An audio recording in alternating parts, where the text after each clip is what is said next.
Hello everyone, नमस्कार दोस्तों। मेरा नाम है आलोक वाजपेयी। आप सभी का स्वागत करता हूं। और आज देखिए हम आपके साथ जुड़े हुए हैं एक बहुत विशेष बात के लिए और बहुत विशेष एक मैसेज के लिए, जो मैसेज कहीं ना कहीं ऐसे एस्पायरेंट को जरूर प्रेरित करता है जो 2024 के यूपीएससी के एग्जाम में या यूपी पीसीएस के एग्जाम में या जो भी उनका स्टेट है, जिस स्टेट में भाई हर एक बच्चा अपने जो होम स्टेट है उसको ज़्यादा प्रेफर करता है यूपीएससी के बाद में।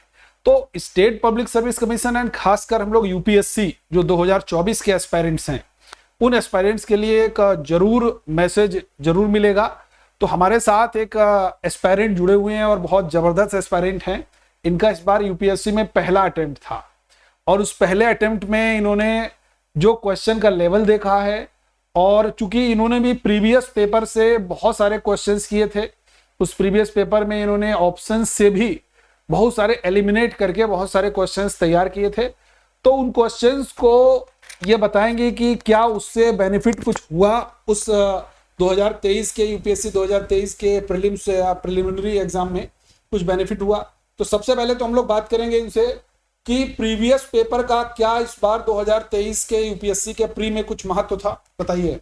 सबसे पहले तो इनका नाम मैं बता देता हूं। इनका नाम है कल्पना शुक्ला और ये बहुत ज़बरदस्त विद्यार्थी हैं, बहुत डेडिकेटेड हैं। स्टेट पब्लिक सर्विस कमीशन और यूपीएससी दोनों के लिए बहुत ज़बरदस्त डेडिकेट हैं, बड़ी मेहनती हैं। तो उन सारी चीज़ों को लेकर के हम लोग बातचीत करने वाले हैं। तो चलिए शुरुआत करते हैं, आप इन्हीं से जानते हैं हम लोग, बताइएगा। फिलहाल सबसे पहली बात तो मैं यही कहना चाहूँगी आप लोगों से, जो भी तैयारी कर रहे हैं, बुक्स को अगर आप अवॉइड करके चल रहे हैं और सोच रहे हैं कि प्रीवियस ईयर पढ़ करके या ऑनलाइन मैटर करके या फिर जो करंट हम पढ़ रहे हैं उससे हो जाएगा, तो मैं कहना चाहूँगी कि नहीं, बिल्कुल नहीं। जो बुक रीडिंग एक होता है ना, हमारी पार्ट एक बहुत इंपॉर्टेंट होता है और बुक रीडिंग करते रहना चाहिए, उससे हमारी पढ़ने की हैबिट बनी रहती है। तो बुक रीडिंग मस्ट है और एनसीईआरटी उससे भी ज़्यादा ज़रूरी है, क्योंकि क्वेश्चन बेसिक से पूछे जा रहे हैं। और इस बार के यूपीएससी ने ये बिल्कुल दिखा दिया है कि अगर आप बेसिक नहीं पढ़ रहे हैं तो आप इसको एग्जाम को क्लियर नहीं कर पाएंगे। तो बेसिक पढ़ना बहुत ज़रूरी है। इसके साथ साथ में मैं ये भी कहना चाहूँगी कि हिस्ट्री के क्वेश्चन जिस तरीके से आए, तो जहाँ तक है साउथ की जो हिस्ट्री पर इस समय थोड़ा ज़्यादा फोकस हो रहा है, और उसका एक रीज़न ये भी है क्योंकि हमारे जिस तरीके से प्रधानमंत्री जी भी इस समय साउथ की हिस्ट्री को, हमारी इतिहास को दोहरा रहे हैं, चोल साम्राज्य हो या होयसेल हो, तो उन सब चीज़ों पर थोड़ा ज़्यादा ध्यान दिया जा रहा है। और उन लोगों के लिए जो ये कहते हैं कि एलिमिनेशन मेथड से आप यूपीएससी क्रैक कर सकते हैं, तो इस बार यूपीएससी ने वो भी बिल्कुल उन लोगों को डिनाई कर दिया कि ऐसा नहीं है। एलिमिनेशन मेथड हर जगह काम अब नहीं आ सकता, तो आपको थोड़ी सी प्रिपरेशन को और ज्यादा अच्छे से रखना पड़ेगा। सबसे पहला सवाल तो आपसे ये है कि जैसे आपने प्रीवियस जो क्वेश्चन पेपर थे 10 साल के या 15 साल के आप लगा करके गई, तो उसका क्या ये 2023 में कुछ दिखा, कुछ असर दिखा, कुछ 10-20 क्वेश्चन मिले हों? जैसे पहले 20% ऐसा होता था कि कवर कर लेते थे सारे एस्पायरेंट, क्या इस बार ऐसा कुछ बेनिफिट दिखा 23 में? कुछ एक क्वेश्चंस तो मैं कह सकती हूँ कि हाँ, पिछले 10 साल में कुछ एक क्वेश्चंस ऐसे थे जो पूछे गए थे, जो दोहराए गए थे, जो थोड़े बहुत चेंजेस के साथ आए थे, लेकिन बहुत ज़्यादा नहीं। जो जैसे 20% का रेशियो रहता था, वो इस बार ऐसा फॉलो नहीं हुआ है। और ऑप्शंस को लेकर के इस बार बहुत ज़्यादा खेला गया है कि ऑप्शन के साथ बहुत रहा है। करंट अफेयर्स में बहुत सारे लोगों ने एनालिसिस किया, उस करंट अफेयर्स में एक चीज़ बहुत निकल के आई कि करंट अफेयर्स के जो भी क्वेश्चन आ रहे हैं वो कह रहा है जितना मैंने पढ़ा यार, कोई करंट अफेयर्स मुझे तो लगा नहीं कि डायरेक्टली कुछ फंसा हो, आईआर से कनेक्ट करके करंट अफेयर्स के क्वेश्चंस आए हैं। तो करंट अफेयर्स में क्या ऐसा दिखा, आपको क्या दिखा कि आपने जो पढ़ा उससे आया, या कुछ डिफरेंट आया, या न्यूज़पेपर से आया, या कोई मैगजीन पढ़ी, या बहुत छोटी छोटी बातें स्टेटमेंट वाइज पूछी गई, क्या ऐसा? करंट के साथ में फिलहाल यूपीएससी ने जैसा हमेशा से रखा है उसमें थोड़ा सा उन्होंने ये चेंज किया है। जैसे करंट में कोई भी न्यूज़ चर्चा में रही थी तो उसके बैकग्राउंड को उन्होंने उठाया है और बैकग्राउंड में उस चीज़ का बेसिक जो रहा है उसको उन्होंने पूछने की कोशिश की है। जो भी चीज़, जैसे एक उन्होंने बीटा पूछा था, तो वो बीटा जो टर्म था वो चर्चा में रहा था, वो टर्म इकोनॉमिक मतलब जो एक्टिविटीज चल रही थी उनमें चर्चा में आया था, इस वजह से उन्होंने उस बीटा टर्म को पूछा था। हालांकि वो मैंने पढ़ा भी था और मैंने उस क्वेश्चन को अटेम्प्ट भी किया है, और जहां तक है वो मेरा क्वेश्चन सही भी हुआ है। तो इस तरीके से क्वेश्चंस यूपीएससी पूछने की कोशिश कर दी, और आपको कोई करंट का बेसिक पढ़ के रहना चाहिए कि अगर कोई टर्म चर्चा में आया है तो वो क्यों आया है और हम उसके बैकग्राउंड को कैसे कवर कर सकते हैं। तो एक बात और इस बार के क्वेश्चन पेपर में रही है कि जैसे दो सब्जेक्ट को मिक्स करके एक क्वेश्चन बनाया गया। एक क्वेश्चन इन्वायरमेंट एंड इकोलॉजी से था, तो उसमें एक स्टेटमेंट तो इन्वायरमेंट एंड इकोलॉजी से था और दूसरा स्टेटमेंट जो था वो इकोनॉमिक्स से था। तो एक क्वेश्चन तो मैंने तो सर्च किया कि आपको कोई ऐसा क्वेश्चन लगा जिसमें 2 सब्जेक्ट इन्वॉल्व हो, कोई ऐसा क्वेश्चन रहा हो? जैसे कि इकोलॉजी के साथ में ज्योग्राफी को बहुत मिक्स किया गया है, फिर अभी इसके साथ में क्या है कि ज्योग्राफी और इकोलॉजी तो वैसे भी मिक्स होने वाले सब्जेक्ट्स हैं ही, तो मुझे वही लगा कि इन सब्जेक्ट्स को काफी मिक्स करके पूछा जा रहा है। तो आपने ओवरऑल जैसे फर्स्ट अटेम्प्ट था, कितना अटेम्प्ट किया आपने? मैंने तो बहुत ज्यादा अटेम्प्ट नहीं किया क्योंकि जैसा मुझे लग रहा था पेपर बहुत तब भी आउट ऑफ मेरे हिसाब 150 से। में कितने क्वेश्चन किए? 100 के क्वेश्चंस रहते हैं, तो 100 में मैंने 68 क्वेश्चंस अटेम्प्ट किए। अच्छा, 100 क्वेश्चन में आपने 68 करने की कोशिश की है। 68 करने की कोशिश, तो 68 अगर 100 में देखिए अच्छा अटेम्प्ट है ना। यूपीएससी में 100 का रहता है, तो 100 में 68 अच्छा अटेम्प्ट है। और मेरा जो मानना है कि मेरिट इस बार अभी तक की सबसे लोएस्ट मेरिट जाने वाली, अभी तक की सबसे कम मेरिट जाने वाली है, इस बात को बिल्कुल ध्यान रखिएगा। और दूसरी चीज़, जो 2024 में जो भी एस्पायरेंट तैयारी कर रहे हैं 2024 के एग्ज़ाम की, तो 2024 के एग्ज़ाम में मैं एक जरूर मैसेज देना चाहूँगा। ऐसा मत सोचना यार कि 23 का यूपीएससी ने पेपर बना दिया तो ऐसा ही पेपर आएगा। यूपीएससी वाले एक बात तो बिल्कुल मेरे तो समझ में आ गई कि वो यूट्यूब भी देखते हैं, और यूट्यूब के लिए उन्होंने हो सकता है एक कमेटी बनाई हो और वो उसने रिपोर्ट दी हो कि आजकल यूट्यूब के जितने मास्टर हैं, टीचर हैं, वो ऐसा ऐसा कर रहे हैं। तो जो एलिमिनेशन वाला जो पैटर्न था, वो एलिमिनेशन पैटर्न को इसीलिए उसको एकदम बाहर कर दिया गया। अब ऐसे ऑप्शंस बनाए गए हैं जिन ऑप्शंस में आपको बहुत बेसिक से और बहुत बढ़िया से पता है, तभी आप बढ़िया से कर पाएंगे। जैसे कुछ क्वेश्चन आप बताइए, जैसे इतिहास का एक क्वेश्चन आया था, उसमें ये पूछा था कौन सा 8वीं शताब्दी से रिलेटेड राजवंश है। उसमें 4 राजवंश थे। तो वो क्वेश्चन आपने अटेम्प्ट किया था क्या? नहीं, मैंने नहीं किया था क्योंकि मुझे 1-2 राजवंश के बारे में, जैसे यादव वंश था, उसके बारे में मैंने कभी नहीं पढ़ा था, तो मुझे नहीं पता था वो किस शताब्दी से बिलोंग करता है। अब वही एक सबसे बड़ा मेरे लिए ड्रॉबैक है कि वहाँ ऑप्शन है केवल 1 सही है, केवल 2 सही है, केवल 3 सही है, चारों सही है। मेरे कहने का मतलब ये कि ये जो क्वेश्चन है, पहले क्या होता था कि 1 correct, 2 correct, 1 and 2 both, neither 1 nor 2। तो पहले तो इजी थोड़ा सा रहता था, लेकिन अब चूंकि एक ही उसमें पूछ रहा है, तो एक पूछ रहा है, तो वहां पर विद्यार्थियों को बहुत सारी दिक्कतों का सामना करना पड़ सकता है। तो मेरिट का भी मैं कट ऑफ का तो देखिए ऐसे कुछ नहीं बताने वाला हूँ। कट ऑफ देखिए बड़ा एनालिसिस यूपीएससी पेपर के बारे में जल्दबाजी करने की कोई जरूरत नहीं, लेकिन मेरा जो अप्रोक्स आइडिया है वो इस बार का सबसे कम कट ऑफ जाएगा। जितने बड़े बड़े दिग्गज इस बात का चैलेंज कर रहे थे कि यार यूपीएससी में तो इतना जाना चाहिए, मैंने इतना कर दिया, इतना कर दिया, इकोनॉमिक्स में आएगा, ये आएगा, ये आएगा। और पॉलिटी में भी जो भी क्वेश्चन आए हैं, बड़े जबरदस्त क्वेश्चन आए, सोशल जस्टिस वगैरह से क्वेश्चन निकाल के बेसिक कंसेप्ट से क्वेश्चन पूछे गए हैं। तो ये हमेशा हमको यूपीएससी एक बात के लिए हर वर्ष का प्रश्न पत्र जो है वो प्रेरित जरूर करता है, यार कुछ नया करो, कुछ जो नया पढ़ो रहे, पढ़ तो सभी लोग सेम रहे हैं, पॉलिटी, हिस्ट्री, कुछ नए तरीके से कैसे कैसे क्वेश्चंस यूपीएससी निकाल सकता है, हमको उस बात को समझना पड़ेगा।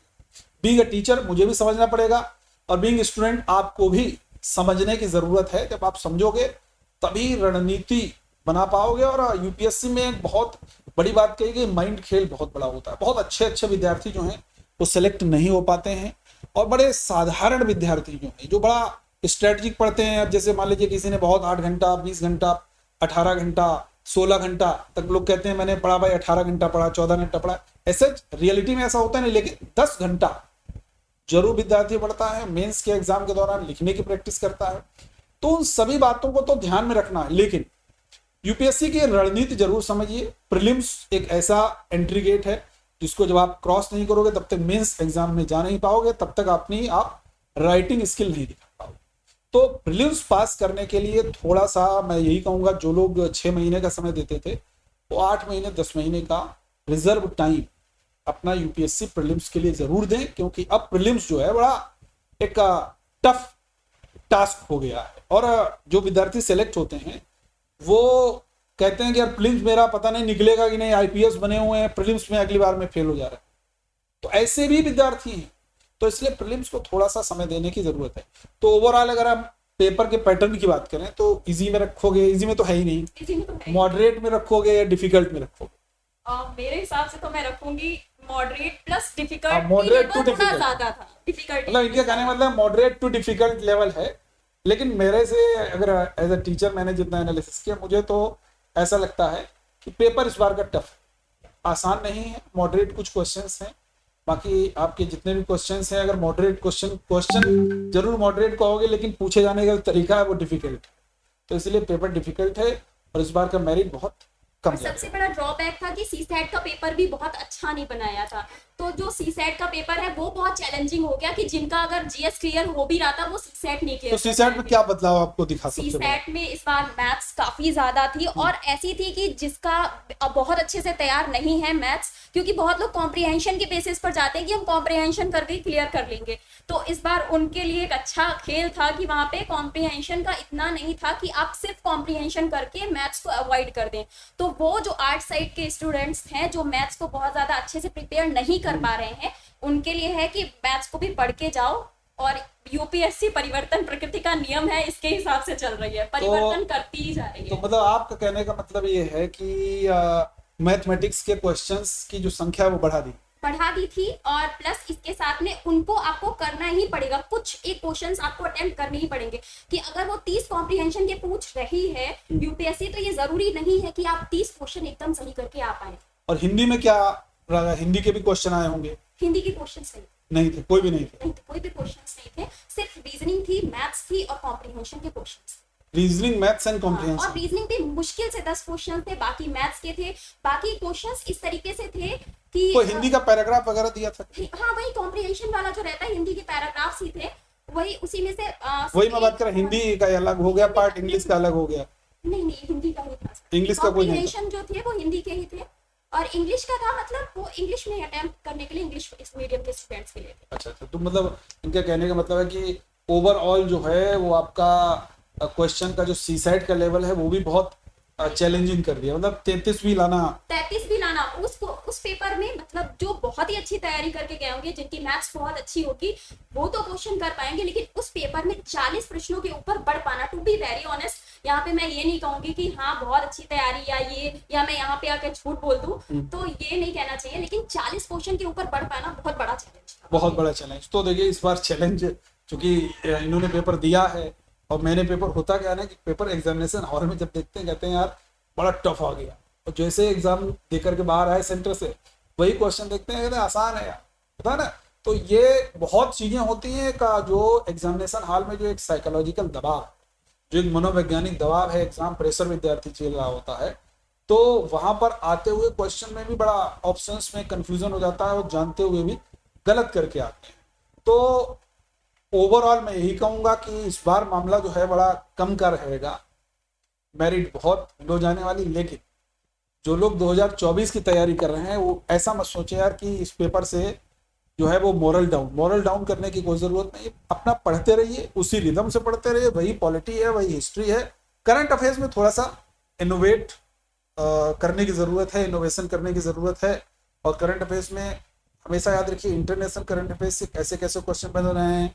जैसे अभी हाल ही में सेंगोल बड़ा चर्चा में, तो सेंगोल से क्या क्या क्वेश्चन बन सकते हैं देखो। अब देखिए इन्होंने जैसे बताया कि साउथ इंडिया का हिस्ट्री पूछा गया है, तो जो पेपर सेटर होते हैं उनका एक काम होता है कि करंट की न्यूज को हमेशा ट्रेडिशनल पार्ट से लिंक करके क्वेश्चन पुट अप करते हैं। तो हो सकता है कि जैसे सेंगोल वाला बना तो कमिंग में या किसी और एग्जाम में इससे चोल का, चेर का, पंड का, किसी का भी क्वेश्चन बन सकता है। या केरला में है तो केरला में पाएगा तो केरला से रिलेटेड कोई ज्योग्राफी का क्वेश्चन पूछ दिया, कुछ भी पूछा जा सकता है। आपको फिलहाल वर्सिटाइल होना पड़ेगा टॉपिक के बारे में, और छोटी से छोटी बात को, बेसिक से बेसिक बात को ज्यादा फोकस करिए। फैक्ट पर उतना ध्यान देने की अब जरूरत नहीं रही। ध्यान दीजिए, ऐसा मैं नहीं बोल रहा हूं, लेकिन फैक्ट पर एकदम फैक्ट ओरिएंटेड पढ़ाई मत करिए। थोड़ा सा एनालिटिकल पढ़ाई प्रीलिम्स के लिए भी अब जरूरी हो गई है। और क्योंकि स्टेटमेंट वाइज क्वेश्चन आ रहे हैं, उसमें भी ऑप्शंस के साथ बड़ा डिफिकल्टीज भरे ऑप्शंस बना रहे हैं यूपीएससी वाले, तो इस बात का बहुत ध्यान रखना है। तो यहीं पर हम सेशन को समाप्त करते हैं। और 2024 वाले विद्यार्थी बिल्कुल उसी रिदम के साथ, उसी तारतम्यता के साथ पढ़ते रहिए और बेहतर तरीके से पढ़िए प्रीलिम्स के लिए। मैंने जैसा कहा 8 to 10 months reserve for prelims examination, क्योंकि एंट्री गेट पास करोगे भैया तभी अपनी आंसर राइटिंग स्किल को वहां पर दिखा पाओगे और अच्छे तरीके से मेंस क्वालिफाई कर पाओगे। ओके, थैंक यू एवरीवन, जय, थैंक यू।